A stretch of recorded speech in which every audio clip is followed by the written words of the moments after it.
Hello, Menlo-Atherton teachers. Hope everyone is well.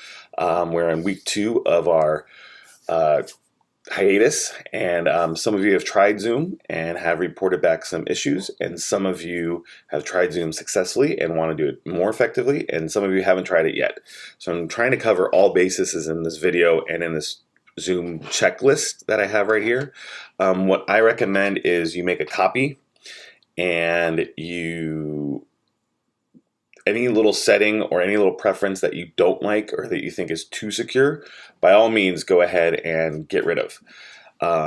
So adjust this checklist for your needs, because everything I'm covering here is for like the most secure and thorough setup, but it doesn't all have to be done, and so you can totally make a copy or print it out and just cross off what you want or just edit it how you will.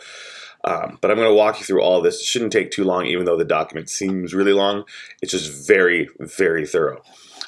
So the one thing that's not thorough about it is that it didn't show you how to log in and get the app. I will walk you through that separately, one-on-one, if you need that sort of help. So you get the Zoom app and you get these 4 buttons here. You're probably going to want to schedule a meeting because you're going to need to get a link to send out to the kids. So some people are starting off with new meeting. Just start with a scheduler, right? So open the app and click on the scheduler, and you get these settings right here. Just move myself down a little bit.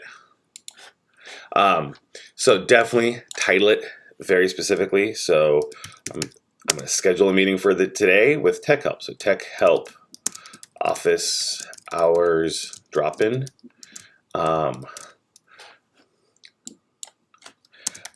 And let's see, I'm going to make sure I say what subject or students are our teachers.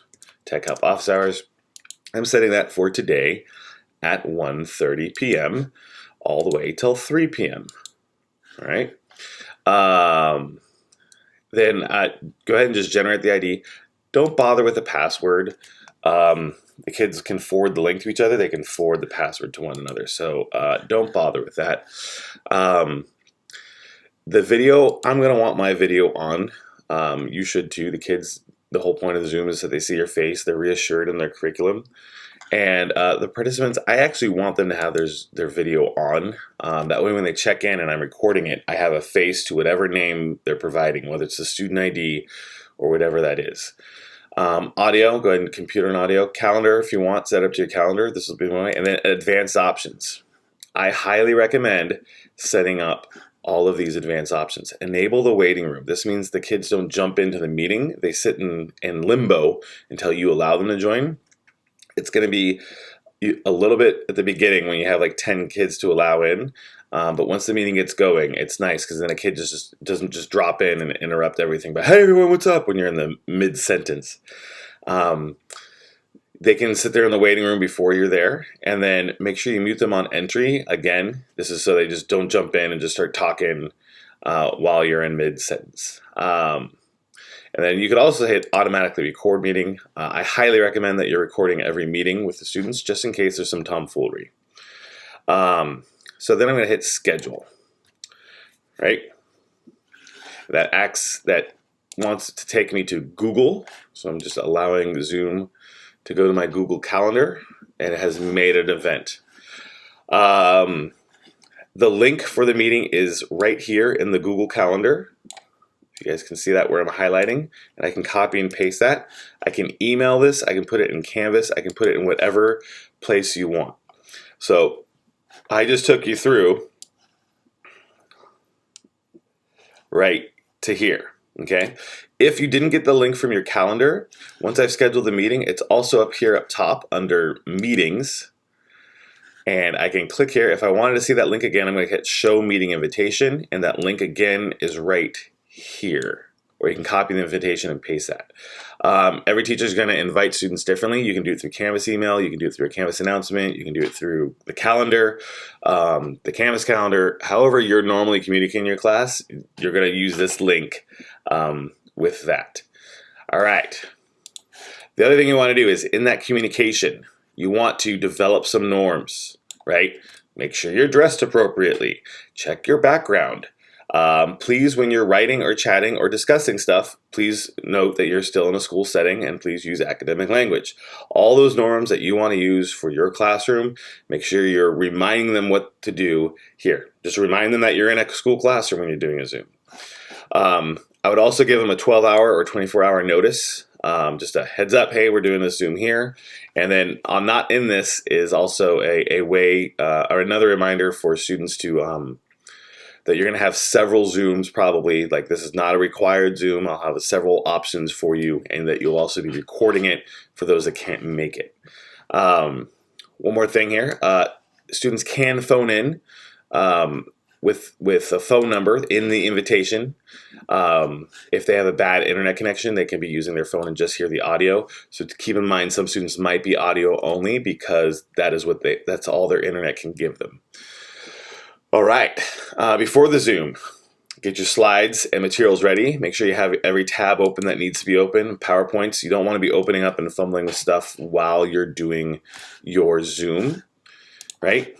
And then double check your folder in the background computers. I had a folder here that said old stuff, and it said something else instead of stuff, right? And that's been on my background. I didn't notice it. So make sure you're making sure your desktop on your computer is also clean. Okay, so once you've double checked your background and you have your desktop nice and clean and there's nothing too bad behind you, you're going to take a breath and you're going to start your meeting. That's with this blue icon right here. I'm going to just start a generic regular old meeting. So I hit new. It's going to take a second. I'm going to hit join with computer audio. And my meeting is going. I am not going to record this one, but the first thing you want to do is make sure you are recording. If you did the scheduler and you said automatic record, it should be recording and it's going to be on your desktop, and I'll show you where to find that later. I'm not recording this one though, just for the sake of recording things. All right, so now my meeting has begun. And I know it's confusing. There's 3 images of my face here. I've made myself as a fake user as well. So once your meeting is going, the first thing you want to do is you want to click Manage Participants. So you double check that it's recording, hit Manage Participants. The first thing I'm going to do after hitting Manage Participants is I'm going to hit More in the upper right-hand corner over here, and I'm going to change my name. I'm the host. Kids don't know me as John. They know me as Mr. G. So I'm going to make sure I change my name. Students might be coming in and it might show their student ID. So if you can recognize the student right away, you can rename them yourself. I recommend you don't have them rename themselves because they might be like, Sugar Princess and all sorts of interesting names that they're going to give themselves. So you can just, give them John, right? So now I have John G and Mr. G, right? 2 separate people, totally different and separate people. All right. That's what we do here.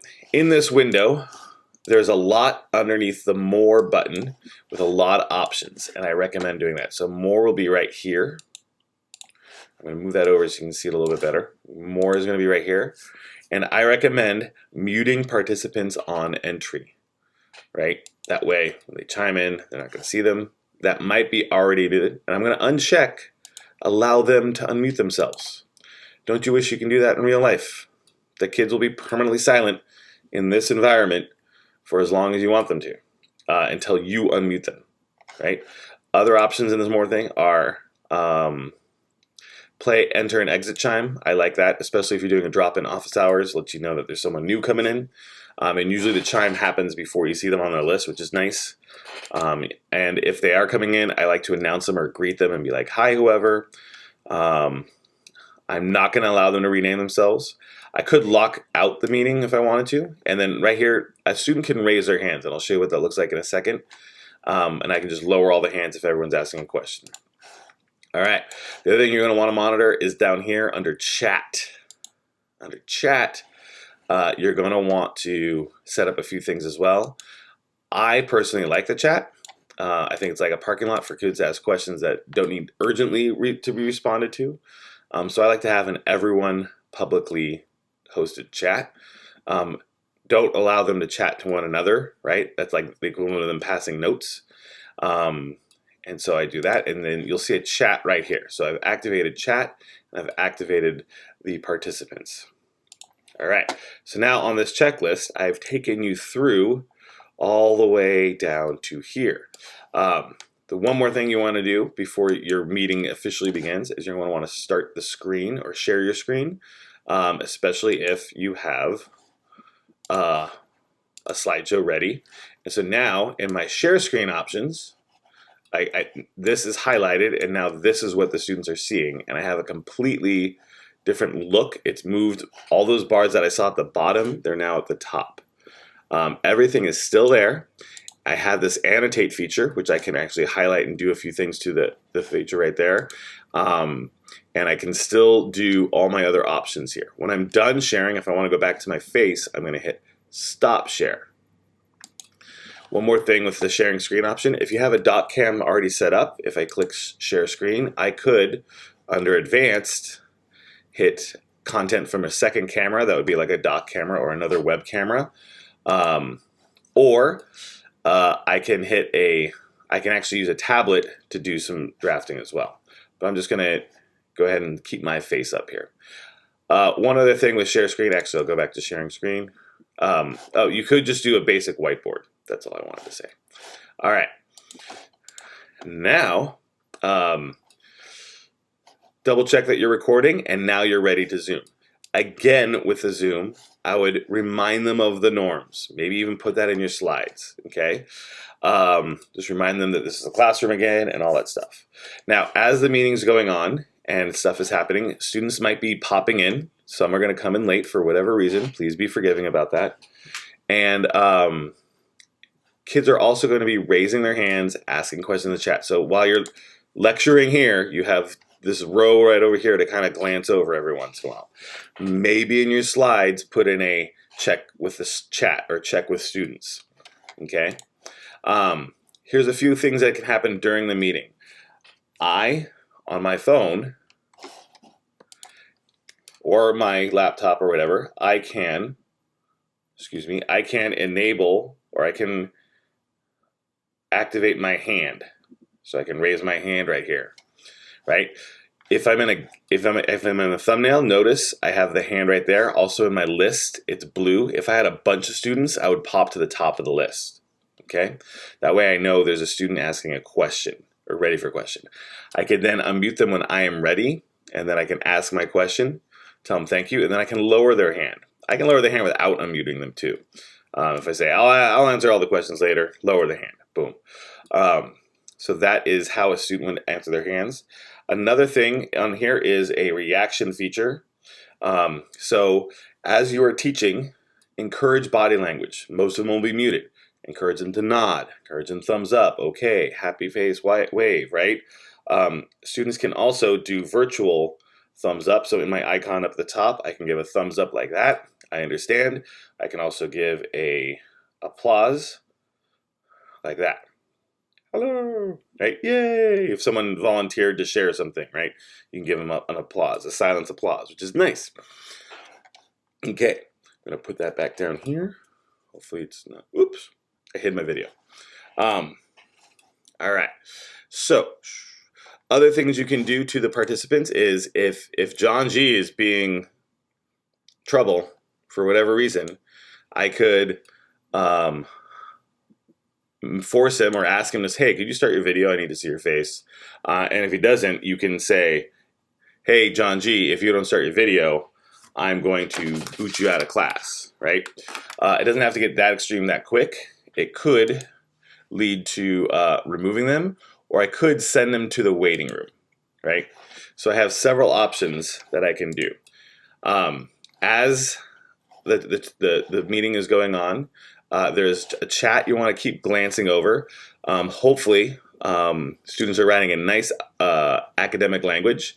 If you see stuff that's getting inappropriate, you can stop the chat by just kind of switching it back down here and saying no one can participate in the chat right now. And you can switch it back to publicly later, and you can stop and correct that. Or you can just not have it at all if you don't want to deal with that. But I like it because it's a nice parking lot. My students are most of the time nice. One more thing, I only have 2 people in my class right now, but if I had 30, a fun option is to hit gallery view when you're just talking with them all, or if you're having a discussion.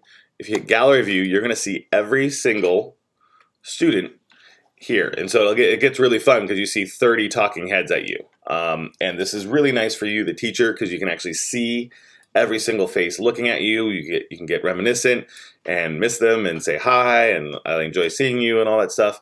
And then when you want to go back to your slides, maybe you're going to go back to speaker view so you can kind of see what's going on. If someone's talking or if someone's sharing a screen, you have that option to have other students share a screen. You can also pin that video so that everyone's focusing on that one video. Hi guys. Right? If I wanted to unpin it, or I'm going to say pin my video, now I'm the priority again. So pinning means that's the one everyone sees. It's not going to cut back and forth to whatever. If I'm sharing a screen, that is auto pinned until someone chimes in with a question. It will audio trigger. So if everyone's unmuted, whoever's speaking the loudest or speaking the most recently, that picture will show up. You can also have the option to have students share screens, and you can turn that off as well. All right. Then when you're done, give some reminders before wrapping up. I'll see you next time at this time. I'll see all that stuff. Like you saw in the staff meeting, you can say, okay, now everyone just kind of say hi to each other and unmute them all. I'm sure they're going to want to say some stuff. Might be too chaotic for certain classes. You know your class best. So decide whether or not you want to allow that. You could have an AMA session, like ask me anything. And then make sure when you're done, say goodbye. Don't stop recording before you leave. Just when you leave, you're going to hit end meeting down here. And that'll prompt you. It'll say like, hey, do you want to record that? Or do you want to stop recording as well? And that's what you're going to do. Don't hit stop recording and then leave, because what if in that last 2 seconds some kid says something really inappropriate? So leave. It'll auto prompt you to stop recording. All right. Back in the main Zoom app, you will see your recorded meetings here under recorded. So there are some recorded meetings here. I can either watch the review video right here, I can get rid of it, or if I wanted to get the files to upload, I'm going to hit open. It takes me to a folder here. That folder is usually in your documents folder. If you're on a Windows PC, it's going to be somewhere similar. But if you just hit open, it takes you right to there. It has both meetings I've recorded, and I could take the MP4, upload that to YouTube, upload that to whatever video service I want, and share that link out. So once you've posted that video, it's nice to do one last little email reminder or email communication or whatever announcement or however you're communicating out, and say, here's the link to the video. Good seeing you guys. Next meeting is this. Everyone did great. Whew, that's a lot. So I know I went through this as fast as I could. But that is Zooming in a nutshell. I hope you guys try it and hope this clarified some understandings. Please take this list, copy it, make it your own, delete what you think was a little too excessive, and just kind of keep the reminders that you feel like you need.